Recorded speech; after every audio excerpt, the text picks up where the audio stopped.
ഈ സൗഭാഗ്യം ഇപ്പൊ ശരിക്കും പറഞ്ഞാൽ സൗഭാഗ്യയുടെ ബാക്ക്ഗ്രൗണ്ട് എന്ന് പറയുമ്പോൾ നല്ല ഒരു എന്താ പറയാ ഒരു ആർട്ടിസ്റ്റിക് ബാക്ക്ഗ്രൗണ്ട് ആണ്. അമ്മയായാലും അമ്മയായാലും അച്ഛനായാലും.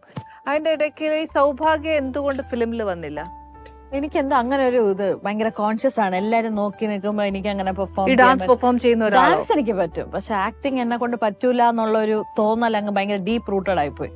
പിന്നെ അത് കോൺഷ്യസ് ആയിരിക്കും. അതെ, അമൃതയുടെ തന്നെ വർക്കാണ് ഞാൻ കംഫർട്ടബിളി ചെയ്ത ഒരു വർക്ക്. സതീഷ് ഏട്ടൻ ചെയ്ത് നമ്മൾ രണ്ടുപേരും കൂടെ ഒരുമിച്ച് ചെയ്ത വർക്ക്. അത് എനിക്കൊരു വർക്ക് പ്ലേസ് പോലെ തോന്നിയില്ല. ഒരു ഫാമിലിയിൽ വന്ന് കുറച്ച് ടൈം സ്പെൻഡ് ചെയ്തിട്ട് പോകുന്ന പോലെ ഉണ്ടായിരുന്നു. ഇപ്പൊ ഈ കുഞ്ഞ് ഏതൊക്കെയോ ഭയങ്കര ഇഷ്ടമാണ് കേട്ടോ. അഡ്വർടൈസ്മെന്റ്സ് ചെയ്തു എന്ന് പറഞ്ഞു, ആഡ്സ് ഒക്കെ ഈ ജനറേഷനും ചെയ്തു. പിന്നെയാണ് സൗഭാഗ്യ ചെയ്യാൻ പാടില്ല ഒരു ചമ്മല്, അതൊരു ഇൻഹിബിഷൻ ഭയങ്കര കൂടുതൽ. അതിന് അർജുന്റെ ചെയ്തില്ലേ പ്രോത്സാഹനം?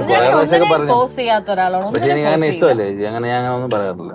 ഒരു കാര്യം ഫോഴ്സ് ചെയ്യില്ല, ചെയ്തേ പറ്റുള്ളൂ. അമ്മയാണ് അങ്ങനെയൊക്കെ ചെയ്താലേ പറ്റുള്ളൂ, സൗഭാഗ്യം അനുസരിച്ചേ പറ്റുള്ളൂ. അർജുൻ ചേട്ടൻ അങ്ങനെയില്ല.